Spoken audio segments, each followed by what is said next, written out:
기도할 수 있는데 왜 걱정하십니까? 이 가장 중요한 시기에는 가장 중요한 일에 집중하게 되어 있습니다. 그리고 가장 중요한 시기에 가장 우선적으로 하는 그 일이 바로 그 순간 그때에 가장 필요한 것이라는 것을 잘 알고 있기 때문에 그 일을 우선적으로 하는 것입니다. 그 누구도 중요한 것을 뒤로 미루는 사람은 없습니다. 그런 의미에서 오늘 12제자를 포함하여 120명쯤 되는 무리가 아주 중요한 시기에 무엇에 집중했는가에 대해서 깊이 한번 살펴볼 필요가 있습니다. 그것도 예수님이 승천하신 뒤라는 절체절명의 순간이기도 했으며 불안과 기대가 동반되고 불확실성과 오히려 명확성이 좀 뒤범벅된 시기이기도 했고, 그리고 천사는 예수님이 승천하신 모습 그대로 올 것이라는 엄청난 이야기도 선포한 후였습니다. 이때 무엇을 했을까요?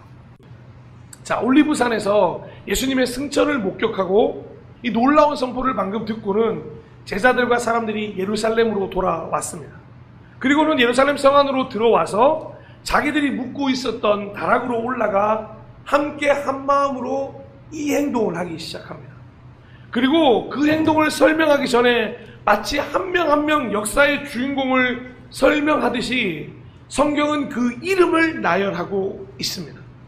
다 아는 사람임에도 불구하고 새삼스럽게 제자들의 이름을 기록하고 있다는 거죠. 마치 실로 앞으로 엄청난 일이 일어날 것 같기만 하는 모습을 보이는 거죠. 마치 1919년 3월 1일 운동, 그 3.1 운동 때 발표된 기미 독립선언서에 서명한 33명의 민족대표 이름처럼 그 이름이 기록됐다는 것. 반드시 기억해야 할 이름들이다. 반드시 기억해야 할 그들인 것처럼, 반드시 기억해야 할 행동인 것처럼 그들의 이름을 기억하고 바로 이 기록을 나타내고 있다는 것입니다. 먼저 예수님의 12제자 중 가룟 유다를 제외한 11명의 제자들, 그리고 여자들, 예수의 어머니 마리아, 예수의 동생들이 차례로 소개됩니다. 그리고 그 소개가 끝난 후에 드디어 그들이 무엇을 했는지 우리에게 밝히고 있습니다. 사도행전 1장 14절, 함께 한 마음으로 기도에 힘썼다. 아멘. 그들은 지금 이 가장 중요한 시기에 가장 우선적으로 해야 할 일로 바로 기도에 힘쓰는 것을 선택했다는 것입니다. 다른 수많은 행동들을 할 수 있었지만 그들이 생각할 때 지금 함께 한 마음으로 해야 할 유일한 행동은 기도에 힘쓰는 것이었다는 것입니다. 그런데 이렇게 모이게 된 것은 사실 그들의 바람도 있었지만 예수님의 유언, 이 땅의 마지막 부탁이기도 했었습니다. 누가복음 24장 49절에서 50절입니다. 보아라, 나는 내 아버지께서 약속하신 것을 너희에게 보낸다. 그러므로 너희는 위로부터 오는 능력을 입을 때까지 이 성에 머물러 있어라. 그리고 예수께서는 그들을 밖으로 베다니까지 데리고 가서 손을 들어 그들을 축복하셨다. 아멘. 자, 이렇게 예수님의 마지막 부탁을 통해서 그들이 모인 것이었고, 여기서 등장하는 위로부터의 능력 역시 예수님이 이미 말씀하신 바가 있었던 이야기였습니다. 요한복음 16장 7절입니다. 그러나 내가 너희에게 진실을 말하는데 내가 떠나가는 것이 너희에게 유익하다. 내가 떠나가지 않으면 보혜사가 너희에게 오시지 않을 것이다. 그러나 내가 가면 보혜사를 너희에게 보내주겠다. 아멘. 자, 바로 보혜사 성령님의 임재였습니다. 위로부터 오는 능력은 성령님의 임재였다는 거죠. 바로 그 성령님의 임재를 위해서 지금 한자리에 모여 함께 한 마음으로 기도를 시작하고 있다는 것입니다. 그리고 그 기도의 결과를 우리는 너무도 잘 알고 있습니다. 그래서 그들이 기도하는 모습이 왜 가장 중요한 시기에 반드시 했어야 하는 일인지, 첫 번째로는 사도행전 2장의 성령의 임재를 통해서 발견할 수 있게 된다는 거죠. 이 중요한 시기에 왜 기도했냐? 바로 첫 번째로는 성령의 임재가 바로 1장에 이어 2장에서 등장하기 때문이었고, 바로 그 기도와 성령의 임재를 통해서 둘째, 교회가 태동하는 놀라운 역사의 순간이기도 했다는 것입니다. 그리고 그 기도를 통하여 함께 한 마음으로 기도를 하는 것을 선택한 것으로 인하여 마지막으로 셋째는 사도행전이 앞으로 얼마나 뜨거운 이야기가 될 것인지를 우리로 기대하게 만드는 역할을 해 주었다는 것입니다. 사랑하는 여러분, 기도하는 게 이렇게 놀라운 결과를 만들어내는 것입니다. 이건 초대교회뿐만이 아닙니다. 오늘 우리에게도 마찬가지입니다. 우리가 함께 한 마음으로 모여 기도에 힘쓸 때에 성령의 임재가 나타난 것을 곧 보게 될 것입니다. 그리고 진짜 하나님이 원하시는 교회가 태동되는 놀라운 역사의 순간을 맞이하게 될 것입니다. 그리고 우리가 살아갈 앞으로의 이야기가 얼마나 뜨겁고 열정적인 복음의 역할, 복음의 전도자 역할을 할 것인지 반드시 우리로 알게 하실 것입니다. 다시 한번 분명히 말씀드립니다. 120명의 사람들은 다른 것을 한 게 아니라 함께 한 마음으로 기도하기 시작했습니다. 기도에 집중했습니다. 그리고 그 기도의 응답으로 성령님의 임재를 경험하게 되자 교회로 확장되기 시작합니다. 그러면 세워진 교회 역시 똑같은 모습을 유지했을까요? 이 가장 중요한 것을 결코 놓치지 않았을까요? 3,000명이 돌아와 회개하고 교회를 이루었는데 똑같이 유지할 수 있었을까요? 저는 이것이 너무도 중요한 부분인데 성경은 이렇게 기록하고 있습니다. 사도행전 2장 42절. 그들은 사도들의 가르침에 몰두하며 서로 사귀는 일과 빵을 떼는 일과 기도에 힘썼다. 할렐루야. 여전히 그들은 적은 인원이었던 많은 인원이었던 그 모든 순간들이 달라지고 상황이 달라졌다고 하더라도 기도에 힘썼다는 것은 가장 중요한 일을 하는 것에는 놓치지 않았다는 것입니다. 비록 서로 사귀는 일, 빵을 떼는 일이 추가되기는 했지만 그들의 가장 중심에는 언제나 기도가 있었다는 거죠. 그것도 그냥 기도가 아니라 힘쓴 기도, 기도에 최선을 다해 임했다는 것입니다.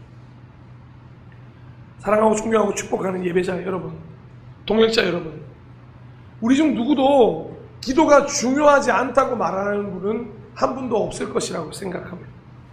하지만 의외로 많은 사람들이 그리스도인의 자아 정체성, 즉 우리는 주의 움직이는 교회가 되기 위한 우리의 자아 정체성이 기도하는 사람이라는 것을 의식하지 못하는 이들이 많이 있다는 것입니다. 그리스도인은 예수님을 따라가는 사람들은 어딜 가든 주의 움직이는 교회가 될 우리는 언제나 우선적으로 기도에 힘쓰는 존재가 되어야 한다는 것입니다. 그래서 우리의 정체성 증인에 이어 두 번째는 반드시 기도하는 사람이 되어야 한다는 것입니다. 이 기도가 없이는 나라고 하는 교회도 없고요, 공동체라고 하는 교회도 결코 존재할 수가 없기 때문입니다. 먼저 하나님의 나라와 뜻을 구하는 그 동력이 교회를 유지하게 하는 힘인데 그것을 구하지 않으니 교회로 설 수 있는 힘을 잃어버리게 된다는 거죠. 왜 어떤 교회는 좋은 교회냐, 어떤 교회는 나쁜 교회냐 굳이 나누자면 한 가지로 나눌 수 있습니다. 기도하는 교회인가, 기도하지 않는 교회인가. 여러분의 신앙이 지금 올바른 길로 잘 걷고 있는가, 건강한 신앙인가 체크해 볼 수 있는 가장 좋은 방법은 여러분이 지금 기도하고 있는가, 기도를 멈추고 있는가로 확인할 수 있다는 거죠. 무엇인가 필요해서, 무엇인가 해결해야 돼서 드리는 간구를 말씀드리는 것이 아닙니다. 먼저 그 나라와 그를 구하고자 하는 기도가 여러분에게 있다면 여러분은 지금 건강한 신앙 상황을 유지할 수 있을 것입니다. 그런데 그와 반대라면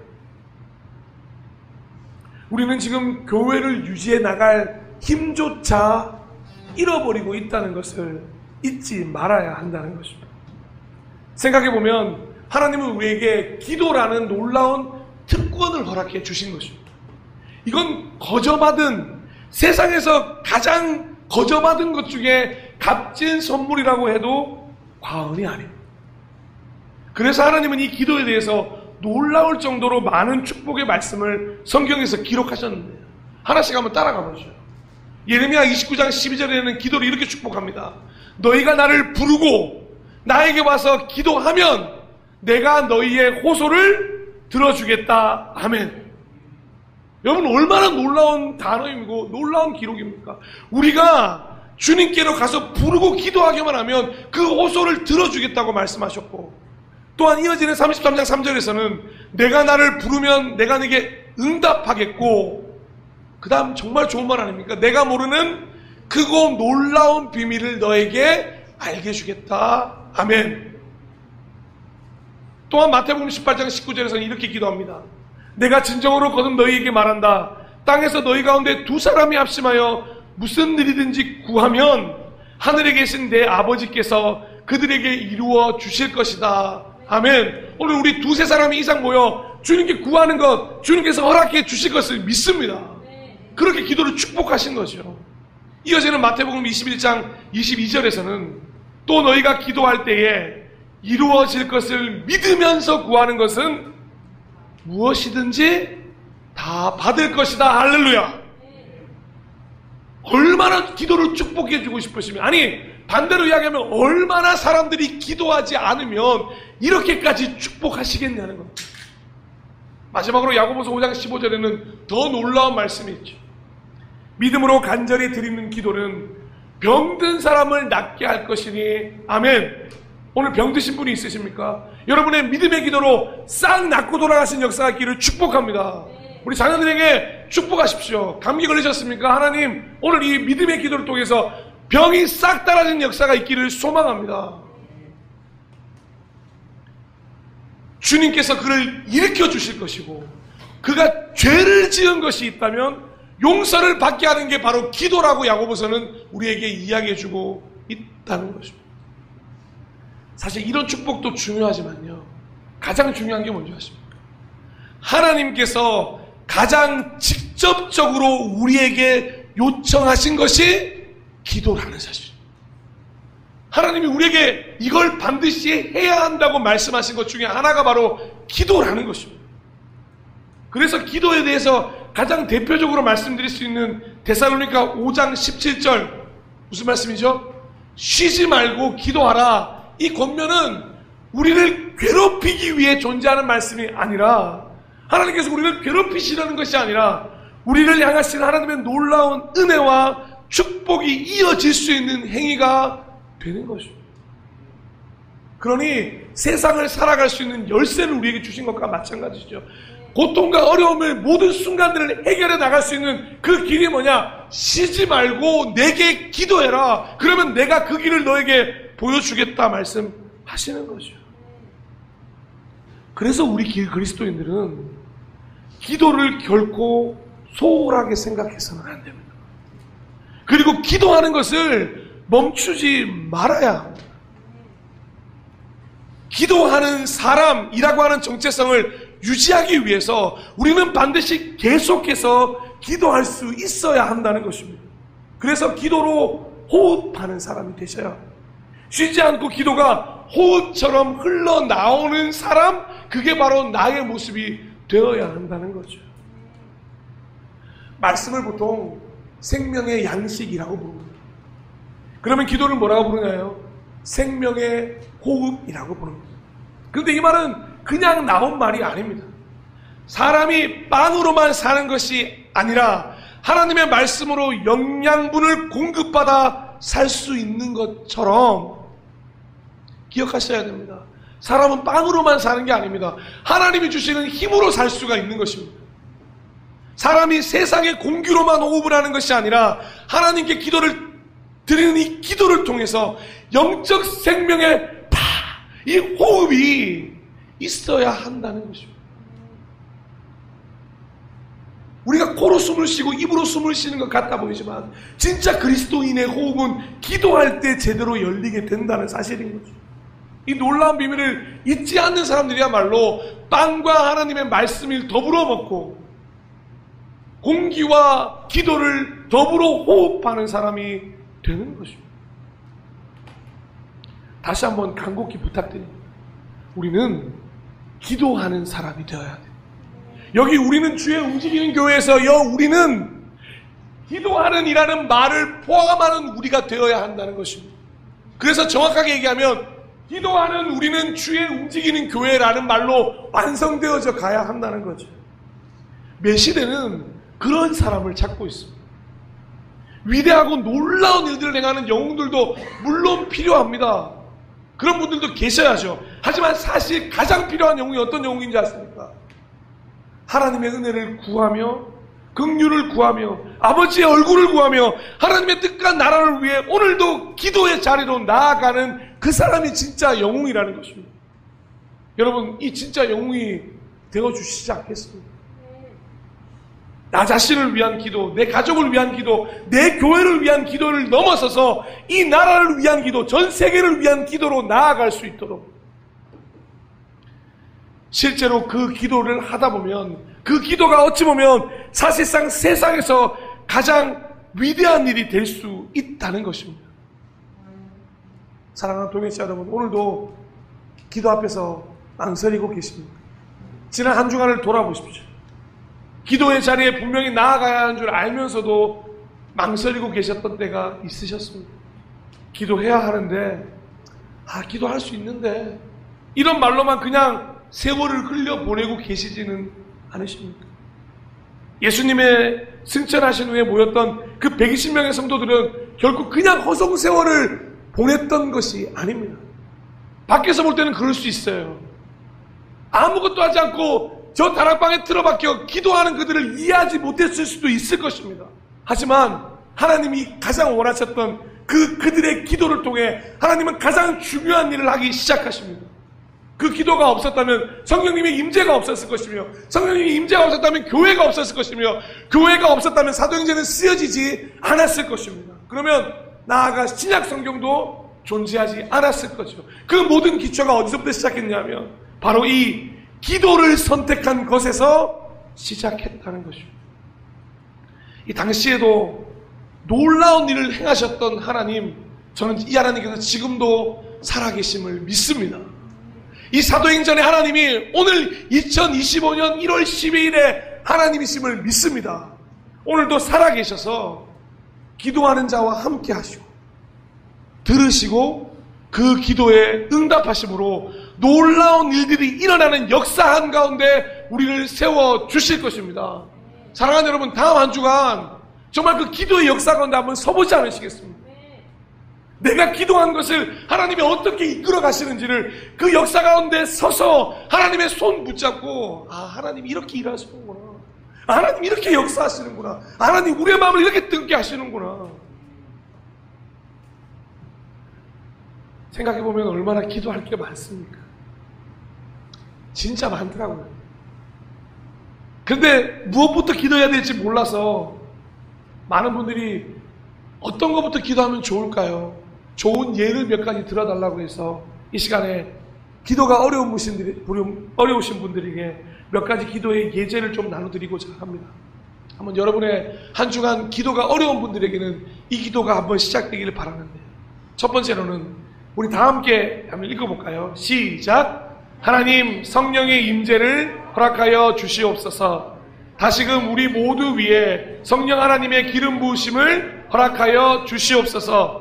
사도행전 2장의 역사가 오늘 우리 교회에서도 동일하게 이루어지길 원합니다. 아멘.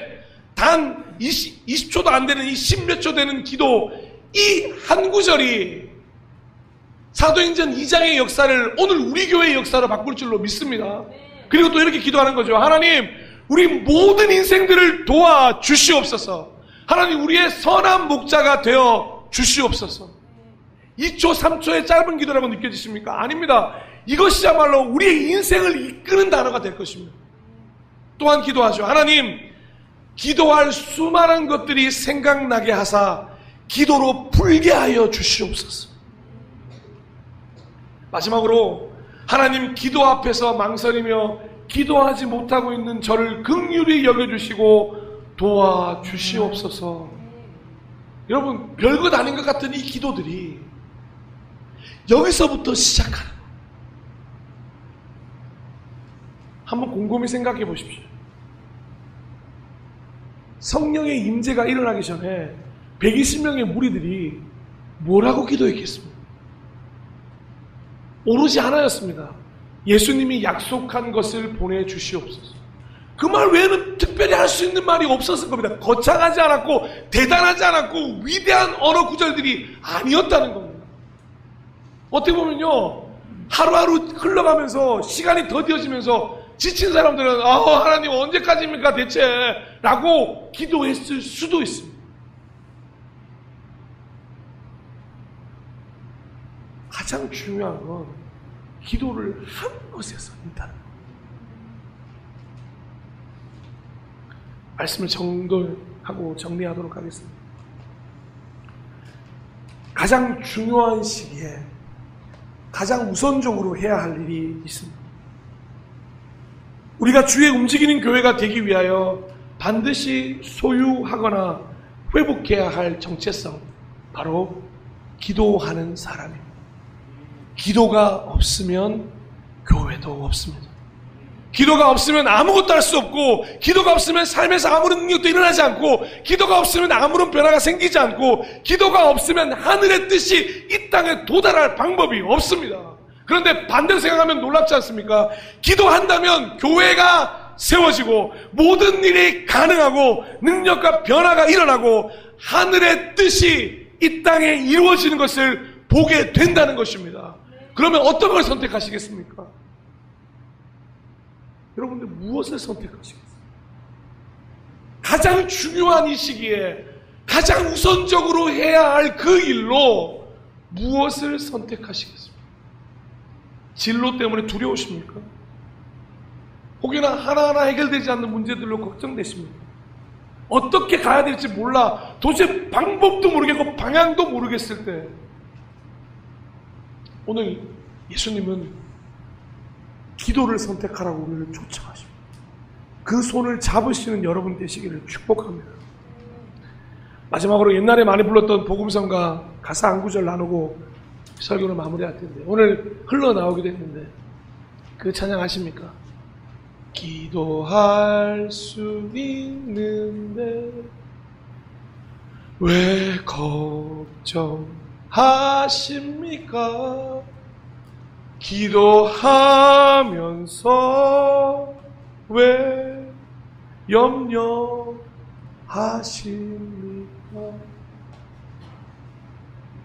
주님 앞에 무릎 꿇고 간구해 보십시오. 저는 이 찬송을 들으며 다시 한번 결단했습니다. 예, 맞습니다, 주님. 가장 중요한 시기에 가장 우선적으로 해야 할 방법, 가장 쉬우면서도 가장 뛰어난 방법, 가장 간단하면서도 하나님이 가장 기다리시는 우리의 행동, 기도할 수 있는데 예, 걱정하지 않겠습니다. 기도할 수 있는데 예, 주님, 염려하지 않겠습니다. 당장 기도를 시작하겠습니다. 그래서 그리스도인으로 할 수 있는 가장 당연하면서도 멋진 행동인 기도를 시작하겠습니다.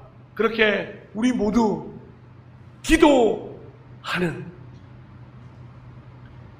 우리는 주의 움직이는 교회가 되었으면 좋겠습니다. 마지막으로 우리 한번 선포해 볼까요? 어떤 우리는 주의 움직이는 교회가 되어야 된다고요? 다 함께 기도하는, 읽어보도록 하겠습니다. 시작! 기도하는 움직이는 교회입니다. 아멘. 너무 좋지 않습니까? 그렇게 우리 한 주간 주의 움직이는 교회로 살아갈 때에 기도의 소통이 가득하기를 축복합니다. 기도하겠습니다. 기도하면서